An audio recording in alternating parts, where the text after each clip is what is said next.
Now the Chinese variation of the dragon is yet another adaptation that evolved out of both players, on white or black, gaining some advantage by having some new move or some novelty, as we say in chess. Garry Kasparov and Viswanathan Anand, both former world champions, were playing in a really important match in the 1990s, and they were introducing new moves into this very old opening.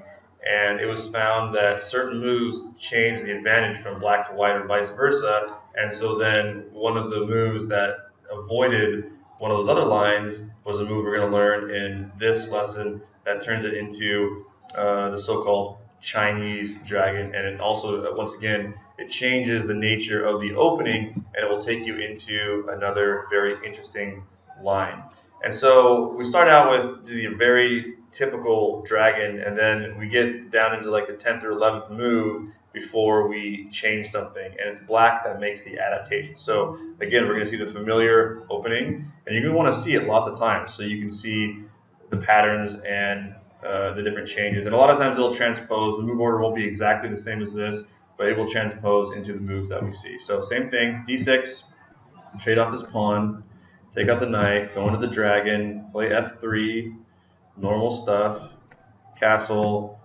They set up their Yugoslav attack position, take our knight out, they castle. We got to put our bishop on d7. Pretty much any time we play the dragon, we got to put the bishop there. It doesn't make sense to go anywhere else. However, sometimes I should note that we may, at some point in the game, decide that we trade off this knight in order to surprise our opponent, or depending on what's going on in the game exactly, it may behoove us to have our bishop here on e6 aimed over at the king over on this square right here, depending on where the pieces are. Usually you don't want to block in your pawns, the bishop. So this move looks kind of weird if your goal is going to later on to be to move your pawns forward and attack the center. But in the dragon variation of the Sicilian, we're not really doing that. We're going to be attacking the queen side. So we can put the bishop here, and with that knight gone that was on d4, we don't have to worry about a knight coming down and attacking its bishop. So actually, it really can't be dislodged very easily. It also, in this case, it stops the white bishop coming down to c4 into that really strong square that it was being put on before. And if they want to do something like play pawn to b3 in order to put that bishop here, well, then we'll trade it off and we'll give them an ugly stacked pawn position in front of their king. That wouldn't work very well for them. So sometimes you want to mix it up, especially if your opponent's really familiar with the lines you're already playing. Knowing that you can do this, trade that knight off and put the bishop right here, it's yet another way to play the position. And now we have two bishops aimed at the king side. In this case, the dark squared bishop of white is now aimed across from ours though, which is not really great, because then if we move this knight, it can be traded off. It's just a theme that's worth knowing about, that you want to have the option to be able to do. And again, it can surprise your opponent if they're not expecting you to do that. Okay, so we're going to go the main line again, bishop here to d7. And oftentimes, white, they'll take their bishop out like I said, or they'll immediately adjust their king. This is something that is a strong move because it just makes it so that later on when the black attacks comes, it's in a good position. It also avoids, like if the white or the black queen goes here and this knight moves somewhere later on, it avoids this queen being captured and traded off with a check. And so that's kind of an important thing. Like for example, if this knight goes here and we want to trade off the queens now and go into a queenless game, this knight could take this pawn with check, assuming this knight was gone. Let's say, for example, the move order went, takes this knight, we take back, and then he goes here. Since this queen's not defended, we can't take this knight right now. We'd lose our queen. We pretty much have to take the queen. But since we can't, we're not taking the queen with check, he has this in-between move, like we say, called an intermediary move or in-between move. He can take this pawn right here with check, and now he won a pawn. I got to move my king, and now he takes back the queen, and he's won a pawn, and his knight's in an annoying spot. And we can attack that. In this situation, it looks like he can't get out without losing material. I'd have to analyze this more to see if it works or not. But this is a common theme that happens depending on what the situation is in the move order, this happens sometimes. So that's one of the reasons why White wants to move the king over, among many reasons. The other one being just to keep it safe. It's not as safe when it's on this position right here, and we are going to be attacking on that side. So let's just say he goes ahead and moves that king over right away. Well, one thing we can do, we can immediately move the queen out like we said we were going to. Although in this particular situation, moving the queen out here, it loses to this really annoying knight to b3, and then we just have to move it back.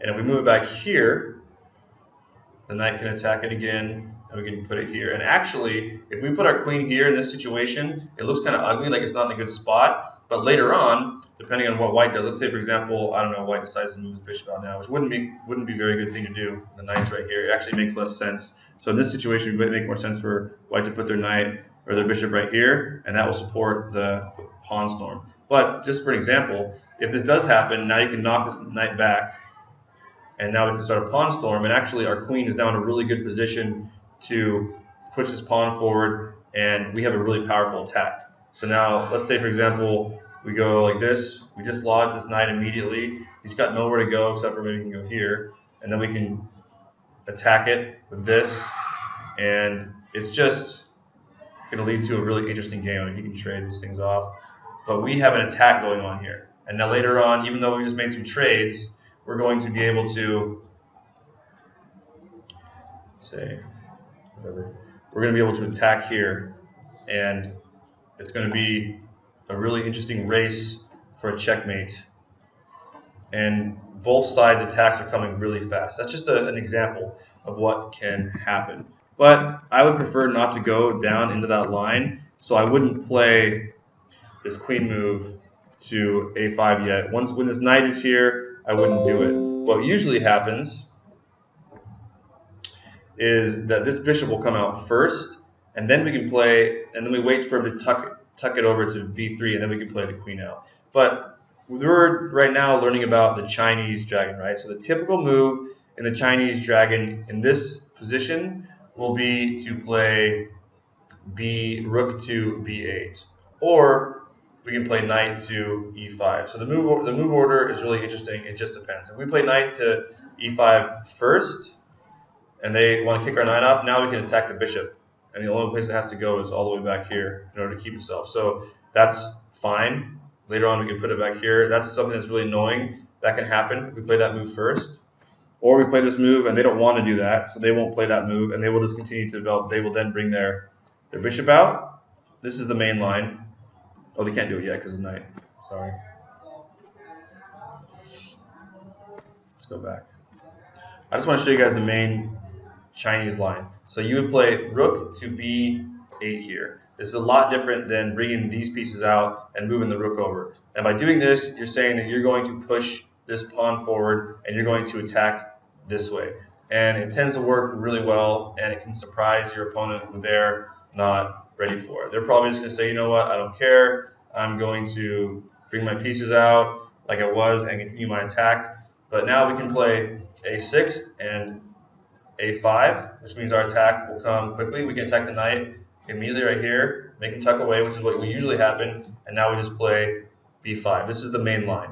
And even though you have two knights in this pawn, we have two pieces defending it, the bishop and the rook. We are also setting ourselves up to play knight to c4 and trade that off. And if we did trade that off in this position, let's say, for example, white plays here immediately, and now we go like this, white's pretty much going to be forced to take this knight because they don't want to trade off this dark squared bishop. And now we have a rook aimed at the king, and the queen can come over here, and we have a nice attack coming. That's one thing that could happen if they decide to go ahead and just pawn storm right away. Anything that opens up the position of the king, like if they want to play a6, for example, is not smart. We want to keep our king position flush and defend it with the pieces. We don't want to be moving the pawns in front of our king unless we absolutely have to, depending on the position. I mean, in this case, if they do that, we're going to open it up. We're going to be able to open this position up, and we're going to have a lot of threats. So it's not usually a good idea to do that. You know, so this is going to be a good position for black, and it leads to a slight variation on what we saw before that might surprise white. So white, instead of pawn storming right away, as we see that they have this move, it's kind of annoying, they might go ahead and try to trade off this bishop right away. And in this case, we're going to let them. We're going to go ahead and make this knight move, or let's say they take this bishop first. We take it back, the knight moves out of the way, and so we've allowed them to trade off a really good bishop. I said don't do that, but now the position is different. They haven't started their pawn storm yet, and so it's not as dangerous, and we have an attack in our own right coming. And so we can now push these pawns forward. Now if you notice, now they're going to have their pawn storm. Now it's tricky for them. See? He'd be forced to put his bishop here. Let's say we take it, we trade that off. He brings his pawn. Oh, he just took back. See, now we're attacking their king. And it's not easy for them to keep things closed. And so things are dangerous for white. They can try to keep it closed. We can take here. We can bring our pieces over. I'm just giving you guys examples. But now our pieces are coming swiftly. And even though they have an attack as well, tempo over here. Now we're going to lead into what usually happens towards the end of a well-played and hard-fought Sicilian game is that you will have a really sharp attack on both sides, as we saw with the original dragons. One of the reasons why it's so fun to play, there's a lot of calculating that you'll need to do. I'm just giving you guys some examples. Once the position opens up or the game varies, you're going to see all different types of stuff happening, lots of fireworks. And so it's really fun, but knowing that you can play this rook to b8 and then push this pawn, it can change it up on your opponent, especially in a blitz game if you're playing a Sicilian against somebody over and over again, and they're used to seeing the regular Yugoslav attack in the normal dragon setup. By varying and playing rook to b8, pushing that pawn forward, oftentimes black will get a decisive attack, and it can surprise your opponent. And that's what it's all about in the opening, and in blitz especially.